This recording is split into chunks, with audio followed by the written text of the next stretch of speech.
우리 말씀은 요한복음 12장입니다. 요한복음 12장. 요한복음 12장 37절에서 43절입니다. 요한복음 12장 37절에서 43절 한 절씩 나누어서 읽도록 하겠습니다. 이렇게 많은 표적을 그들 앞에서 행하셨으나 그를 믿지 아니하니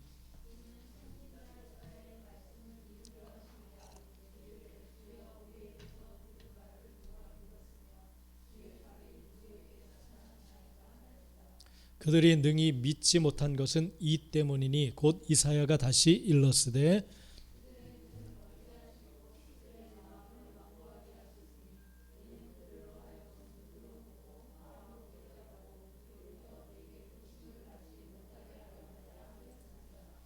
이사야가 이렇게 말한 것은 주의 영광을 보고 주를 가리켜 말한 것이라.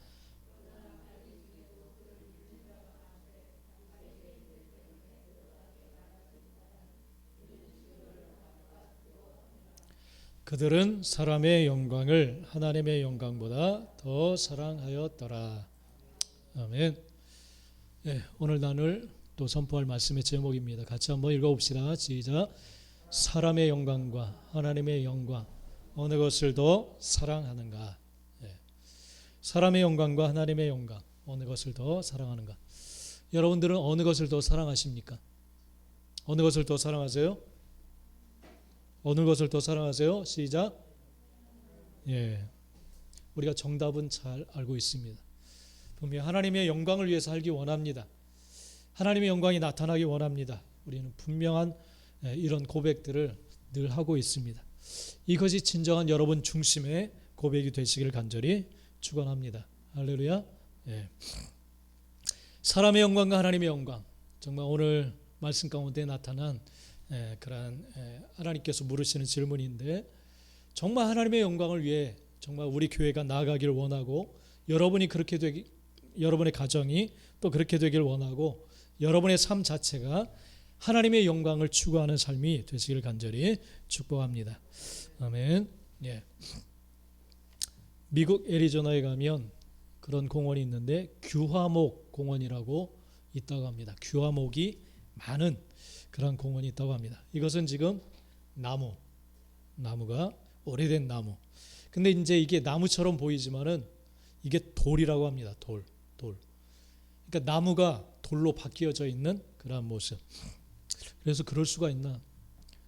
이게 나무가 돌로 바뀐, 그러니까 화석화된 그런 모습이라고 합니다. 이 나무가 죽거나 이 가지 같은 것이 이제 떨어지면 미생물에 의해서 이렇게 분해가 되지만은 늪지대나 뭐 진흙, 갯벌, 화산재, 모래 등에 의해서 순식간에 이렇게 덮여버리면 이 나무의 성분을 광물이 대체를 한다고 합니다. 그래서 이 돌로 이렇게 바뀌어져서 나무가 이 돌이 되어져 있는 그런 희한한 그런 모습이 있다고 합니다. 이런 것이 이제 애리조나 이 석화림 국립공원에 많아가지고 많은 사람들이 이곳을 방문한다고 합니다. 그래서 이것을 보고서 몇 가지 생각이 드는데, 정말 우리가 예수에 의해서 완전하게 덮여지고 또 예수로 이렇게 사람이 바뀌어지면 이렇게 바뀌어질 수가 있어요. 나무처럼 썩어 없어지는 것이 아니라 아주 단단한 돌로 바뀌어지는 것처럼 우리는 예수의 사람으로 바뀌어질 수 있는 줄 믿습니다. 할렐루야. 그러나 예수에 의해서 이렇게 완전히 덮여지지 않으면 자기의 기분, 감정, 느낌, 자기 생각대로 의지대로 살아가기 시작하면 미생물에 의해서 나무가 사라지듯이 그런 존재가 될 수밖에 없겠다, 그런 생각이 듭니다. 주님에 의해서 완전하게 정복당하고 예수의 사람으로 완전히 우리가 뒤덮여지게 되어지면 정말 그리스도 안에 있으면 새로운 피조물이 되어지는 줄 믿습니다. 할렐루야. 저와 여러분들은 정말 그런 사람들이 되시길 바랍니다. 완전히 성분이 다른 물질로 바뀌어지는 거듭난 그러한 하나님의 사람들이 되시길 간절히 축복합니다. 그런데 사람들이 이제 이곳을 방문하면서 이것이 너무 신기하다 보니까 이런 것들을 가져간대요. 사람들이 기념으로 이런 석화된 나무들이 참 많다 보니까 가져갈 만한 것들을 이렇게 들어서 가져간다고 합니다. 그래서 이 국립공원에 그런 글을 써놨대요. 가져가지 못하도록 하기 위해서 우리가 자연으로부터 물려받은 소중한 유산, 이 귀화석 무분별한 수집으로 인해서 매년 14톤씩, 어마어마하죠. 매년 14톤씩 사라지고 있습니다. 이렇게 이제 팻말을 써가지고 붙여놨다고 합니다. 이런 일들이 사라졌을까요? 안 사라졌을까요? 사라지지 않았대요. 오히려 더 많이 없어지는 일이 일어났다고 합니다. 이 팻말, 이것을 알리기 시작하니까 이 귀화석을 가져가는 것을 몰랐던 사람들조차 이 사실을 알게 되고, 그래? 그래서 가서 보니까 너무너무 신기하니까 자기들도 이걸 막 가져가기 시작한다는 거예요. 이런 글이 오히려 더 가져가게 만드는 그러한 일이 일어나게 되어졌다고 합니다. 여러분, 뭔가 신기하고 욕심나는 것에 대한 그 욕심이 공공질서나 규칙에 대한 마음보다 더 커지면 이런 일들이 일어날 수밖에 없습니다. 이런 일들이 일어날 수밖에 없어요. 우리 신앙생활도 우리의 욕심이 하나님께서 명하시는 것들보다 더, 그것을 지키려고 하는 마음보다 더 커지게 되면 우리의 삶도 그렇게 될 수밖에 없어요. 정말 이걸 집에다 가져다 놓으면 신기하잖아요. 그죠? 그리고 소중하고 이 흔하지 않은 물건이 내가 소유하고 있다. 얼마나 뿌듯해요. 그죠? 너무너무 보기 좋고. 그래서 사람들이 욕심이 이 규칙이나 공공질서보다 그거보다 더 커지게 되면 이런 것들을 가지게 됩니다. 여러분, 신앙이 성숙하면 이길 수가 있어요. 욕심이 사라지면 이길 수가 있어요. 할렐루야. 말씀대로 살아갈 수가 있어요. 믿습니까? 믿습니까? 믿으시기 바랍니다. 믿으시기 바랍니다. 욕심이 죽어지고 예수를 믿고 예수에 대한 사랑, 주님을 향한 사랑이 커지게 되면 우리는 지킬 수 있어요. 말씀대로 살아갈 수가 있는 줄 믿습니다. 할렐루야. 예. 이제 오늘도 케이크를 준비하신 것 같은데 감사합니다. 늘 준비해 주셔서. 그래서 생일자 밴드에 올렸더라고요. 누구누구 생일입니다. 그곳에 저도 포함이 되어 있어요. 그래서 사랑하는 우리 아내가 제일 첫 번째 생일 축하한다고 새벽에 딱 보내줬어요. 생일 축하한다고. 그래서 고맙다고 했어요. 그래서 내 나이가 몇이냐? 59. 나이를 이렇게 써놨더라고요. 59. 야, 60이 됐네 이제. 60. 옛날 같으면 그냥 지팡이 짚고 다녀야 될 60대. 그죠? 옛날에 왜 이렇게 빨리 이렇게 늙게 되었나 몰라요. 근데 요즘은 뭐 60은 아무것도 아니죠. 그죠? 그러면서 이 나이대마다 이렇게 붙이는 것들이 있더라고요. 육순. 뭐 옛날에 육순 잔치도 많이 했죠. 그래서 농담 삼아 육갑이라고. 육갑이라고. 육순과 그걸 합쳐서 그렇게 농담도 하지만은 근데 40이 되면 그런 말이 있더라고요. 40을 뭐라고 불러요? 불혹. 불혹 뜻이 있죠. 그죠? 불혹 뜻이 있다고. 그래서 불혹에는 어떠한 유혹에도 흔들리지 않는다라는 의미에서 불혹 그렇게 부르더라고요. 40이 되면. 그죠? 40이 되면 인생의 경험과 또 옳고 그름이 이제 명확하게 이제 딱 알게 되니까 이 40이 딱 되면 어떠한 유혹에도 그 기준 갖고 있는 기준으로 인해서 유혹에 흔들리지 않고 넘어가지 않는다. 그렇게 불혹이라고 부르더라고요. 불혹. 신앙의 불혹이 되어야 되겠다. 그런 생각이 듭니다. 여러분, 나이는 먹었지만 이 불혹, 이 유혹에 쉽게 넘어가는, 욕심에 쉽게 넘어가는 그런 모습이 있어요. 그래서 이 불혹이란 말을 성숙함이라고 표현해 볼 수가 있어요. 성숙함. 신앙이 우리는 성숙해야 될 줄 믿습니다. 할렐루야. 신앙이 성숙하면 어떠한 유혹과 욕심에도 흔들리지 않아요. 내가 믿는 하나님을 향한 이 믿음이 얼마나 존귀하고 또 얼마나 소중한 것인지를 깨닫게 되면 결코 어떠한 이 유혹에도 넘어가지 않게 되어지는 줄 믿습니다. 그래서 우리는 신앙적으로 성숙해야 돼요. 할렐루야. 성장하고 자라가야 될 줄 믿습니다. 그러나 나이가 많다고 해서 이 성숙한 신앙으로 성숙했다라고 볼 수는 없어요. 어리지만은 성숙한 사람이 있고 나이 들어도 성숙하지 못한 그런 사람이 있습니다.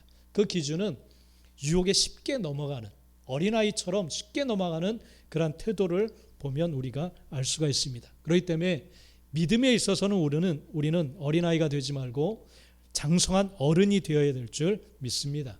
할렐루야. 그래서 올해 다시 한번 이 표 주제, 말씀이 태도가 되게 하라. 정말 진정한 우리가 영적으로 믿음으로 성숙하다면 말씀을 나의 태도로 삼고 살아가는 삶, 이것을 소중하게 여기고 그렇게 살아갈 수 있게 되어지는 줄 믿습니다. 할렐루야. 이 성숙하지 못한 태도는 감정과 기분대로 살아가기 시작해요. 감정과 기분. 여러분, 느낌, 내가 좋아하는 이 어떤 그런 느낌들, 좋아하는 것들, 그러한 것에 쉽게 말씀을 타협해요. 말씀과 타협해요. 이건 내가 너무너무 좋아하니까 말씀은 이렇지만 난 이걸 선택하고 이렇게 살아갈 거야. 그러한 모습이 많이 있습니다. 여러분, 이제 2년에 걸쳐서 이 주제를 다시 한번 우리가 세우고 나가는데, 여러분 이걸 쉽게 생각하지 말고 정말 철저하게 한번 여러분 자신을 살펴보면서 말씀을 태도로 삼는, 그러면 여러분 삶이 얼마나 강력하게 세워지는지를 경험하게 되어질 줄 믿습니다. 또 하나님의 역사하심이 어떤 것인지를 분명하게 체험하게 되어질 줄 믿습니다. 할렐루야. 분명히 기억하고 말씀이 태도가 되는 그런 한 해가 또한 되시기를 간절히 축원합니다. 할렐루야. 말씀이 태도가 되게 하라. 우리 큰 소리로 한번 외쳐보고 선포합시다. 시작. 말씀이 태도가 되게 하라. 할렐루야. 이것이 우리가 살아갈 방향이고 목적입니다. 할렐루야. 그렇게 믿고 그렇게 힘써 살아가시길 바랍니다. 어떤 사람들을 보면 감정이 태도가 된다. 이건 너무 쉽게 우리 주변에서 볼 수가 있는 그런 모습들이에요. 감정이 막 태도가 돼서 어떤 사람은 막 배가 고프면 이성을 잃는 사람이 있어요. 배가 고프면. 여러분 배고픈 거 경험 많이 해보셨죠? 그래서 막 이 배고픈 걸 못 참는 사람은 집에 들어와서 이제 화를 내기 시작해요. 화를. 도대체 이 집안 꼴이 이게 뭐냐 막 트집을 잡기 시작해요. 하나도 치워놓지 않고 막 그렇게 화를 내기 시작해요. 이 화가 난 것은 배고픔 때문에 화가 난 거예요. 그런데 이제 사람을 붙잡고 이제 화를 내기 시작해요. 하나하나가 다 트집 잡을 거예요. 집안이 막 어지럽혀져 있고, 집안 분위기가 왜 이렇고, 온도는 왜 이렇게 뜨겁게 해놓고 막 그러기 막 시작해. 그러면서 막 당신은 제대로 하는 게 하나도 없다 막 화를 내기 시작해. 그러면서 그 화가 점점 더 치밀이 올라가기 시작해. 그러면서 당신 집안은 도대체 이 마음에 들지 않는다 그러면서 집안 싸움으로 막 번져가기 시작해.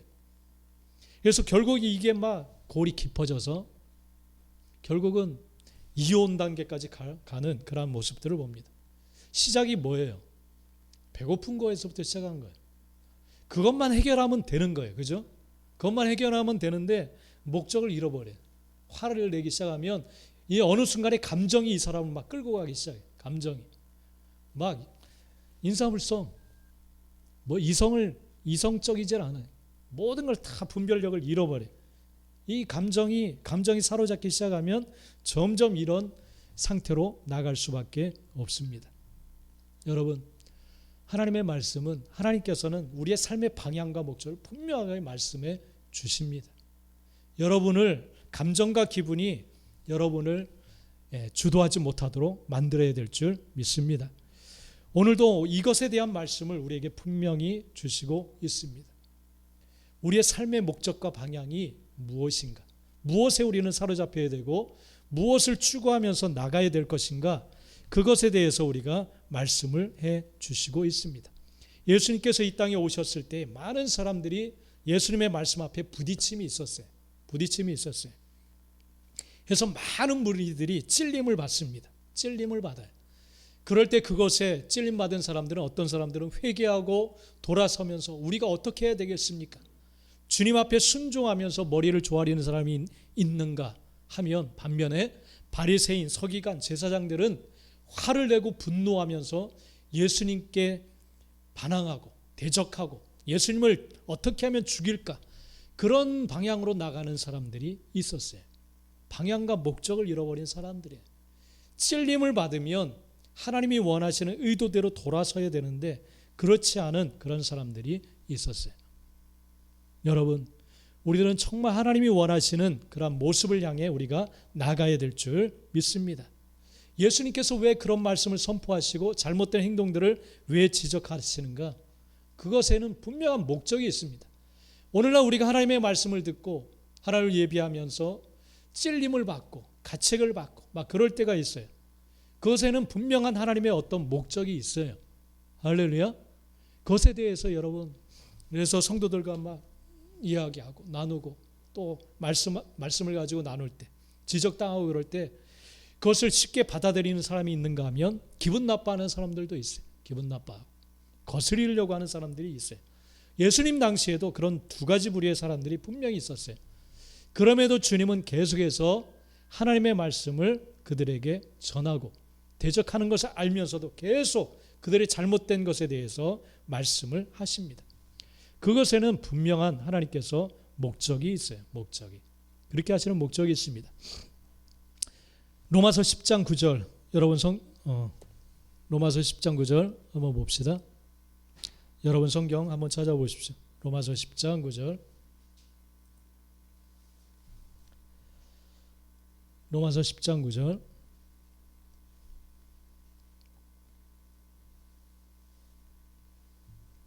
한번 읽겠습니다. 시작. 내가 만일 내 입으로 예수를 주로 시인하며 또 하나님께서 그를 죽은 자 가운데서 살리신 것을 내 마음에 믿으면 구원을 얻으리라. 예수님께서 그런 많은 대적자들이 있음에도 불구하고 계속해서 증거하시는 것은 뭐냐면 당신 자신을 계속해서 그들에게 증거합니다.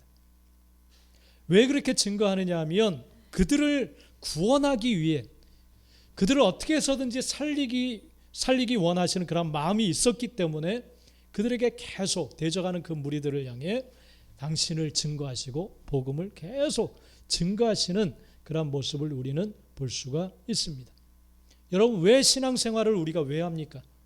그것은 우리를 구원하시기 위해 오신 그 예수님의 그 목적, 그 예수 그리스도를 우리가 영접하고 그 주님을 영접하고 이제 죽음에서 생명, 죽음에서 구원에 이르기 위한 그 하나님의 목적을 우리가 이루기 위해서 그 예수 그리스도를 믿는 줄 믿습니다. 그 예수 그리스도를 믿는 신앙생활을 우리가 하는 줄 믿습니다. 주님 안에서의 새로운 생명, 구원 얻은 삶을 살아가기 위해서 우리는 믿음 생활을 하는 줄 믿습니다. 이 방향과 목적을 잃어버리면 무당신앙이나 기복신앙으로 흘러갈 수밖에 없습니다. 결국은 종교생활로 전락할 수밖에 없습니다. 이 종교를 믿으나 저 종교를 믿으나 복되게 살 수 있다, 부자로 살 수 있다, 잘 될 수 있다, 형통할 수 있다, 그런 식의 종교생활로 떨어질 수밖에 없습니다. 하나님과는 상관없는 그냥 종교생활할 수밖에 없다라는 사실을 우리는 알 수가 있습니다. 요한복음 우리 오늘 본문 뒤에 말씀에도 우리가 보면 12장 46절에서도 보면 나는 빛으로 세상에 왔나니 무릇 나를 믿는 자로 어둠에 거하지 않게 하려 함이로라. 그 당신이 이 땅에 오신 목적에 대해서 말씀을 하시고 있어요. 그리고 47절에도 사람이 내 말을 듣고 지키지 아니할지라도 내가 그를 심판하지 아니하노라. 내가 온 것은 세상을 심판하려 함이 아니라 세상을 구원하기 위해서 왔다. 그렇게 말해요. 이게 목적이에요. 목적. 여러분들을 구원하기 위해서 주님이 이 땅에 오신 줄 믿습니다. 우리 신앙생활의 목적이 그거예요. 구원받은 삶.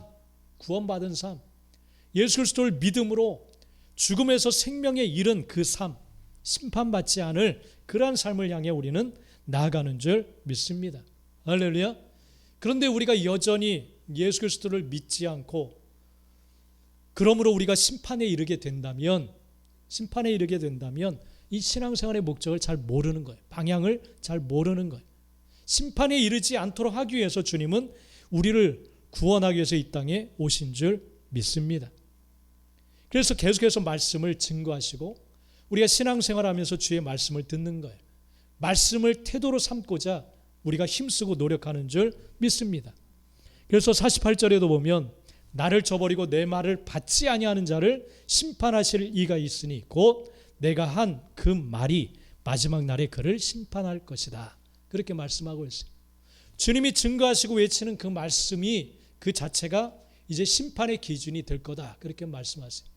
우리가 계속 욕심에 의해서 주님의 말씀, 하나님의 말씀을 거스리고 지키지 않고 따르지 않고 나가면 어떤 일이 일어나요? 심판의 자리에 설 수밖에 없다는 거예요. 할렐루야. 할렐루야. 믿습니까? 네. 바로 이처럼 신앙생활의 목적과 방향을 우리는 분명히 잡아야 될 줄 믿습니다. 그래서 간증도 계속 보여주고 또 말씀도 우리가 계속 선포하고 우리가 모였을 때 삶도 나누고 왜 이런 일들을 왜 우리가 행합니까?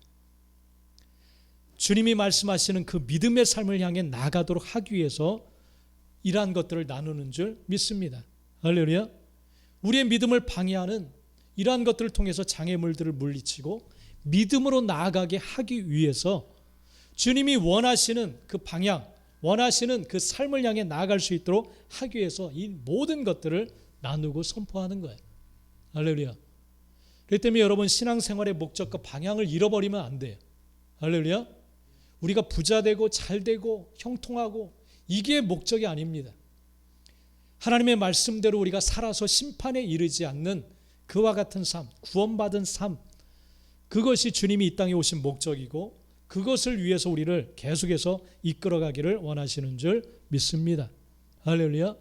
그래서 이 당시에도 예수님께서 당신을 믿게 하기 위해서 많은 표적을 보이셨다, 그렇게 말씀을 하시고 계세요. 그래서 예수님께서 오늘 말씀해 보면 하나님을 믿지 않는 것에 대한 안타까움을 계속해서 말씀해 주시고 있어요. 37절 38절 우리 한번 읽어봅시다. 시작. 이렇게 많은 표적을 그들 앞에서 행하셨으나 그를 믿지 아니하니 이는 선지자 이사야의 말씀을 이루려 하심이라. 이르되 주여 우리에게서 들은 바를 누가 믿었으며 주의 팔이 누구에게 나타났나이까 하였더라. 아무리 선포하고 외쳐도 그 이 당시 구약시대의 많은 이스라엘 백성들도 믿지 않았어요. 선지자의 말을 받아들이지를 않았어요. 그러니까 얼마나 답답한지 그 답답함을 토로하고 계세요. 예수님께서도 이사야의 그 구약 성경을 인용해서 그 답답함을 이야기하시는 거예요. 많은 표적을 그들 앞에서 행하셨으나 예수님을 믿지 아니하였다, 그렇게 말씀하고 있어요. 이 전장에 보면 나사로를 사흘 만에 죽은 자 가운데서 살리신 그 광경이 나와요. 그리고 이후에 이 말씀을 하시는 거예요.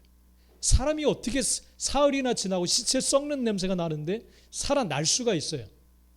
그러니까 전혀 가능성이 제로인 상태에서 사람을 다시 살리셨어요. 이만한 표적은, 이런 표적은 없어요. 사람을 다시 살리는 것. 근데 이것을 행했지만 그를 믿지 아니하였다, 분명히 기록하고 있어요. 여러분, 예수님 내 눈앞에 보여주면 나 믿을 거야, 그런 사람들 되게 많아요. 되게 전도하다 보면 내 눈앞에 하나님 딱 나타나면 나 믿을 거야. 정말 믿을까요? 정말 믿을까요? 내가 정신이 좀 어떻게 됐었나 봐. 내 좀 요즘 면역력이 좀 떨어지다 보니까 헛것이 보였나? 갈수록 그렇게 말하는 사람들이 많아요. 여러분, 많은 표적을 주님께서 많은 표적, 오병이어니 많은 표적을 보였지만 병자가 낫고 눈먼 자가 눈을 뜨고 믿지 않아요. 믿지 않아요. 많은 표적을 보였지만 믿지 않아요. 믿지 않아요. 여러분, 이 믿지 않는 것에 대한 안타까움을 주님께서 그래서 표현을 하십니다. 표적. 이 표적은 어떤 표시라는 뜻이에요. 표시. 사인. 하나님일 수밖에 없는, 예수님이 하나님일 수밖에 없는 어떤 표시들을 딱 증거들을 보여주셨어요. 그럼에도 믿지를 않았어요. 죽은 자를 살리시고 물고기 2마리, 보리떡 5개로 수만 명의 사람들을 먹였어요. 그리고 12광주리에 꽉 차도록 음식이 남았어요. 그럼에도 믿지 않았어요. 믿지 않았어요. 그래서 안타까워 하시는 거예요. 오늘날도 마찬가지입니다. 마찬가지. 많은 간증들도 우리가 들어요. 많은 체험들을 나눠요. 은혜를 나눠요. 그럼에도 믿지 않는 자들이 분명히 있습니다. 믿지 않는 자들이 있어요. 그것을 하나님께서는 정말 안타까워 하신다는 거예요. 안타까워 하신다는 거예요. 여러분, 표적을 보이신 이유는 뭐냐면 믿게 하기 위해서 표적을 보이신 거예요. 37절에 많은 표적을 그들 앞에서 행하셨으나 그를 믿지 아니하니, 표적을 보이신 이유는 믿게 하기 위함이에요. 믿게 하기 위함. 할렐루야. 지금도 하나님께서는, 살아계신 주님께서는 우리를 어떻게 해서든지 믿음의 자리로 끌어내기 위해서, 믿음으로 살아가기 위해서 힘쓰시고 계신 줄 믿습니다. 할렐루야. 이 때문에 여러분 영적으로 예민한 감각을 키우고 하나님이 오늘은 어떻게 내게 말씀하시고 어떻게 이끌어 가시길 원하시는가, 우리가 말씀 앞에 엎드려야 되고 기도의 자리에 서야 되고 우리가 은혜 가운데로 나아가야 될 줄 믿습니다. 할렐루야. 어떻게 해서든지 우리를 믿음의 사람 만들기를 주님은 원하십니다. 그래서 이 요한복음 기록 목적, 지난주에도 말씀했지만 요한복음 20장 31절 다시 한 번만 우리 찾아볼까요? 요한복음 20장 31절.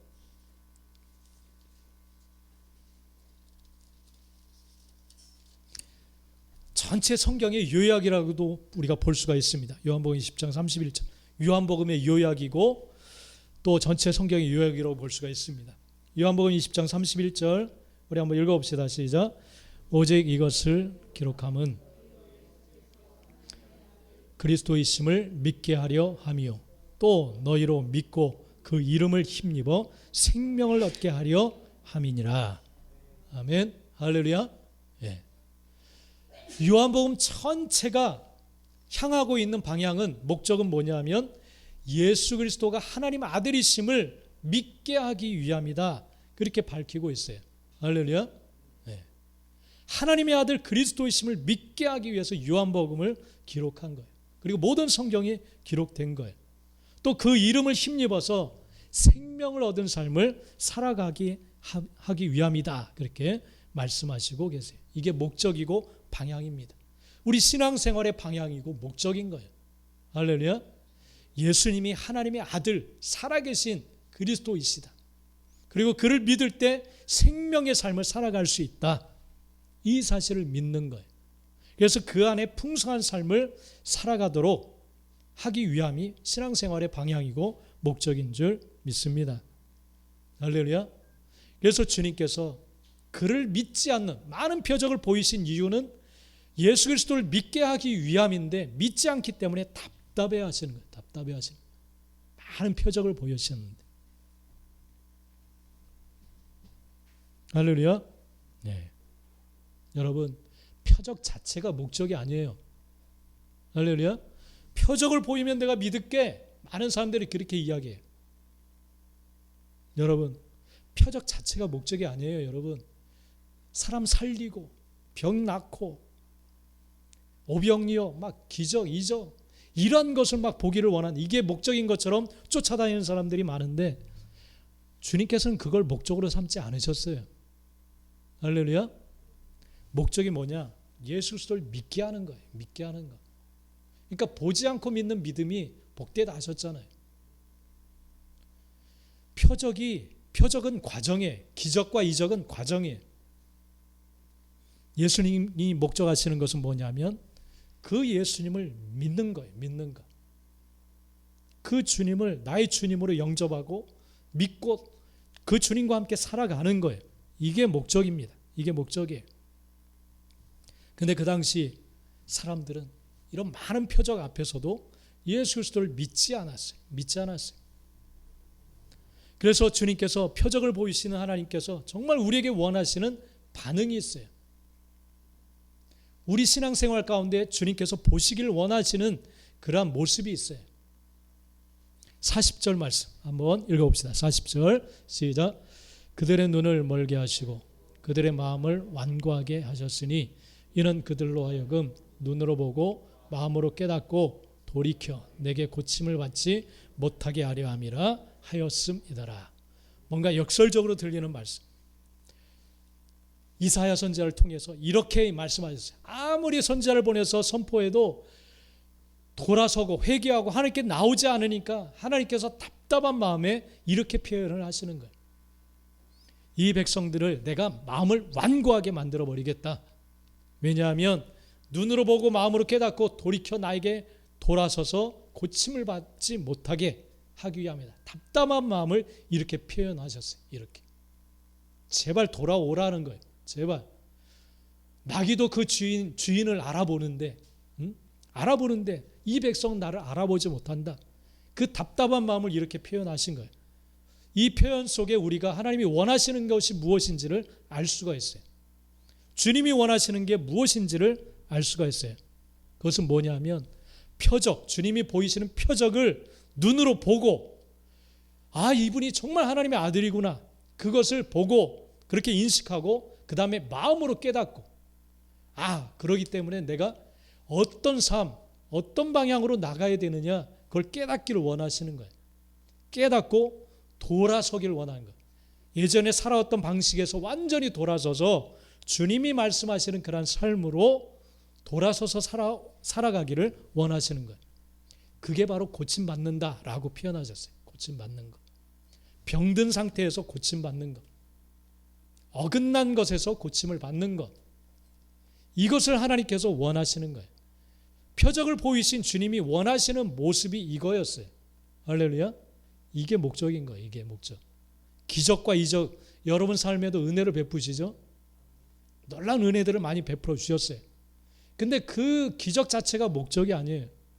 그걸 보고서 그렇게 행하시는 주님을 보고서 아, 정말 하나님은 살아계시구나. 하나님이시구나. 그렇게 시인하게 만들고 그 다음에 깨닫는 거예요. 아, 내가 간과했던 몰랐던 삶의 모습이 있구나. 그리고 주님을 이제 마음으로 깨닫고 영접하는 거예요. 그 다음에 예전의 삶을 이제는 버리는 거예요. 돌아서서 이제 주님이 원하시는 길로 이끄심을 따라 살아가게 되는 거예요. 이게 바로 신앙생활의 방향이고 목적인 줄 믿습니다. 이걸 주님이 원하시는 거예요. 표적을 그렇게 보여주신 이유는 눈으로 너희가 직접 봐라. 아, 이분은 정말 하나님의 아들이고 그렇다면 저분이 전하시는 말씀은 정말 진심이고 진짜고 꼭 지켜야 될 말씀이겠구나. 그렇게 받아들이게 되는 거예요.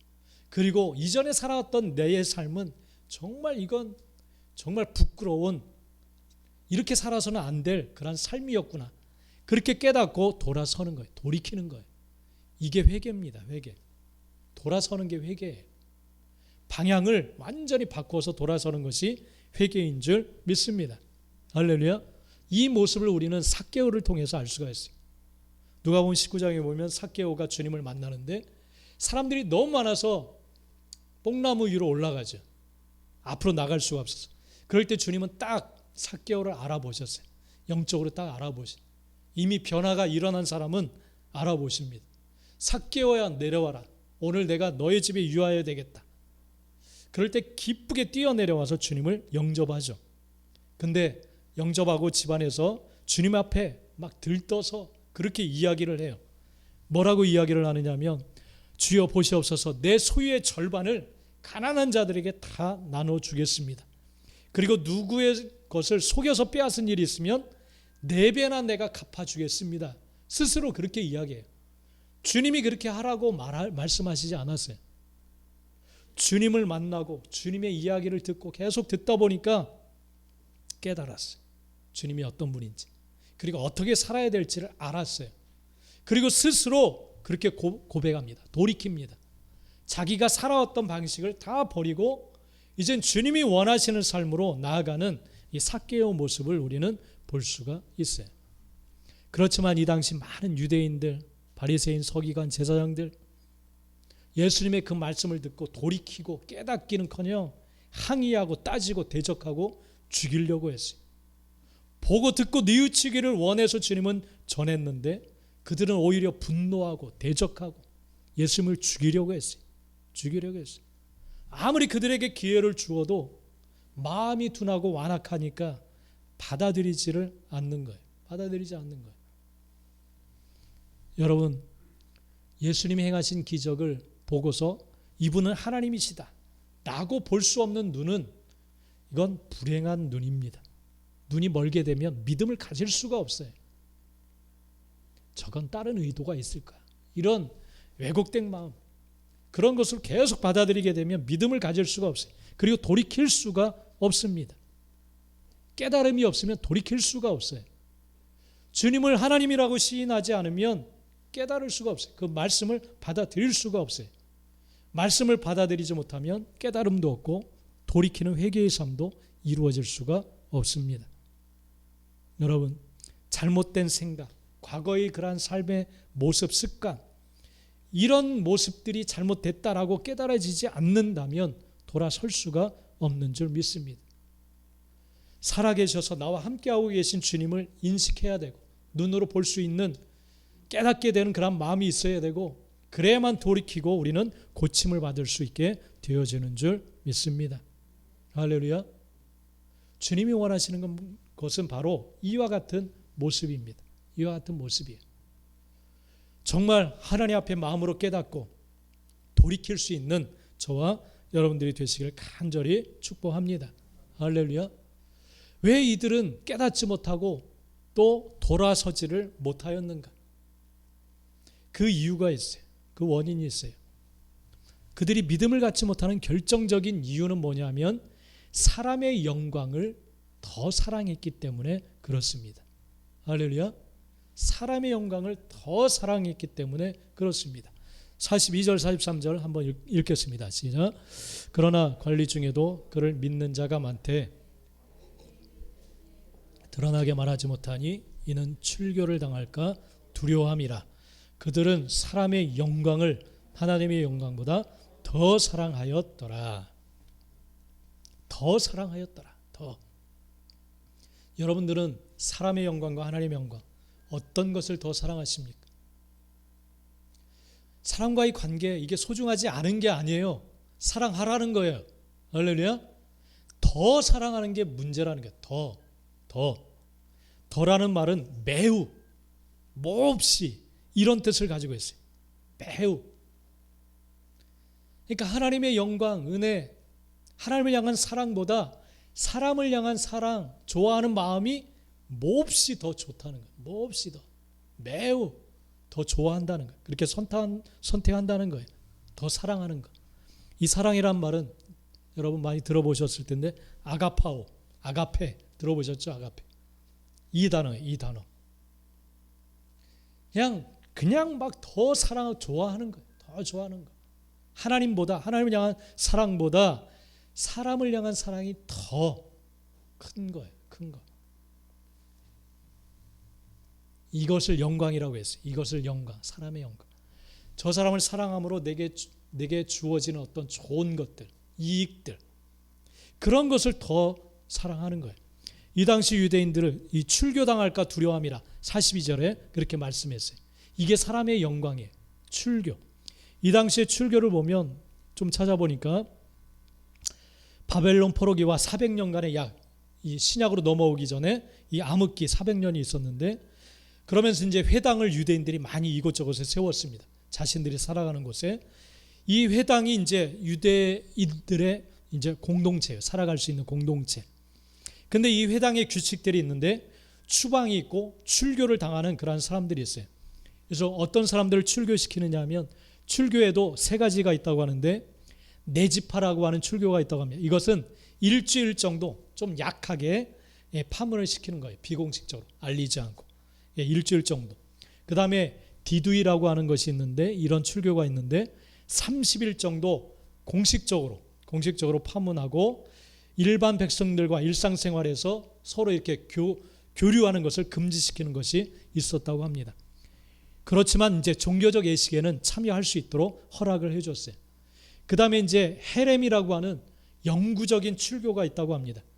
공식 집회 그리고 이런 것은 물론 유대인과 서로 매매하는 거나 또한 식사를 같이 하는 거나 이런 모든 것들을 박탈시키는 거라고 하는 거예요. 그러니까 이 출교를 당하면 사회생활을 할 수가 없는 거예요. 이게 바로 출교입니다. 이런 출교가 너무너무 두렵다 보니까 관리 중에도 예수를 믿는 사람이 많지만 말을 안 했다.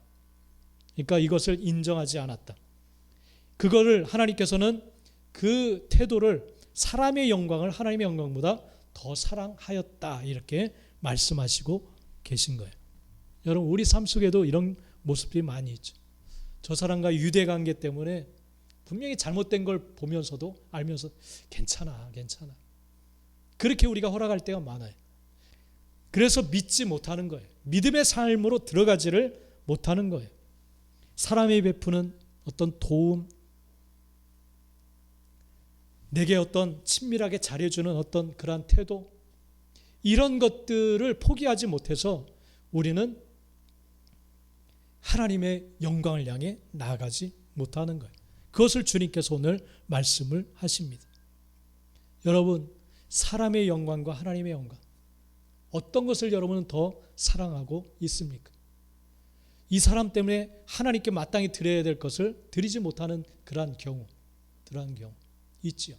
제가 직장 생활할 때 한 가지 생각나는, 주일을 빼먹은 적이 한 2번인가? 한 번은 이사할 때, 청년 때 집이 주일날 이사한다고 하니까 누가 나를 사람이 없으니까 내가 한번 나르고, 또 한 번은 직장 다닐 때 대한통 그 상사가 자기 집 뭐 수리하는데 좀 도와달라고, 일하는 애가 나하고 또 한 명, 딱 2명인데 걔는 간대. 근데 나 주일 지켜야 되는데 이거. 그때 한번 딱 하나님 미안합니다 하고 한번 갔어요. 직장 생활이 힘들어. 눈치 봐야 될 일이 많고 2번 죄송합니다. 그러면서 다시는 욕을 먹더라도 잘리는 한이 있어도 주의를 지켜야겠구나, 그런 다짐을 한 기억이 나요. 여러분, 이 외면하지 못할 사람의 어떤 이런 거, 그 공동체 안에, 사람과의 어떤 그 유대 공동체 안에 내가 속하지 못하고 따돌림 당하고 이런 두려움들이 하나님의 영광을 향해 나가지 못하도록 만드는 경우가 참 많아요. 이 관계가 참 중요하잖아요. 그죠? 이 관계를 놓지 못해서 우리가 출교를 당할까 두려워함 때문에 우리가 포기하지 못하고 믿음으로 나가지 못하는 거예요. 여러분, 그렇기 때문에 믿음의 삶은 좁고 협착한 길을 걷는 것과 같아요. 큰 문이 아니라, 큰 길이 아니라 좁은 길을 걷는 것과 같아요. 할렐루야. 외로워요. 힘들어요. 그죠?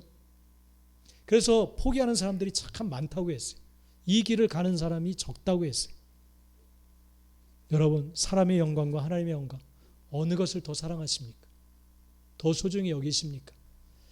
하나님의 영광을 정말 사랑하고 그 영광된 길을 정말 기꺼이 기쁨으로 걸어갈 수 있는 우리 모두가 되시길 간절히 축복합니다. 그게 생명의 길이고 구원의 길입니다. 하나님이 동행하시는 참으로 복된 길인 줄 믿습니다. 할렐루야. 기도하겠습니다.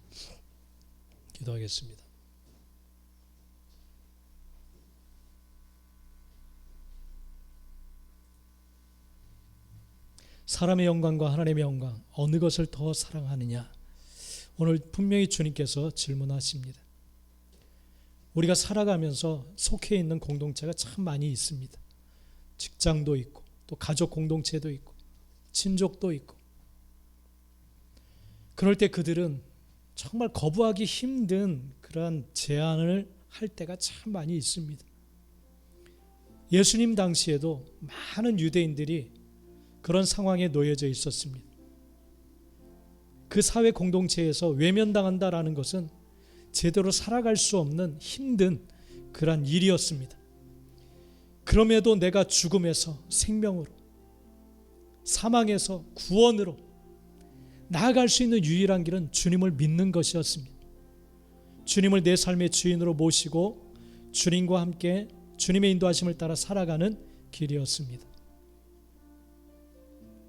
여러분의 신앙생활의 목적은 무엇입니까? 방향은 어느 방향을 향하고 있습니까? 오늘 이 예수님의 질문 앞에 우리는 서야 될 줄 믿습니다. 정말 내가 궁극적으로 원하는 게 무엇인가? 나는 주님을 추구하고 있는가? 주님의 기쁨이 되길 원하고 주님을 붙잡고 가기를 간절히 원하는가? 하나님의 영광을 사람의 영광보다 더 사랑하고 쫓아가고 있는가? 우리 한번 이 시간 기도합시다. 하나님의 영광을 사람의 영광보다 더 사랑하고 따라가기를 간절히 원합니다. 그 길로 인도하여 주옵소서. 그게 더욱더 좋아 보이게 하시고 더욱더 사랑스러워 보이게 하시고 그것을 선택할 수 있는 힘과 용기와 은혜를 허락해 주옵소서. 그래서 주님과 동행하는 영광스러운 삶은 외롭고 힘들지만 기꺼이 살아갈 수 있도록 도와주시옵소서. 우리 같이 한번 이 시간 하나님 앞에 기도하겠습니다. 같이 기도합니다.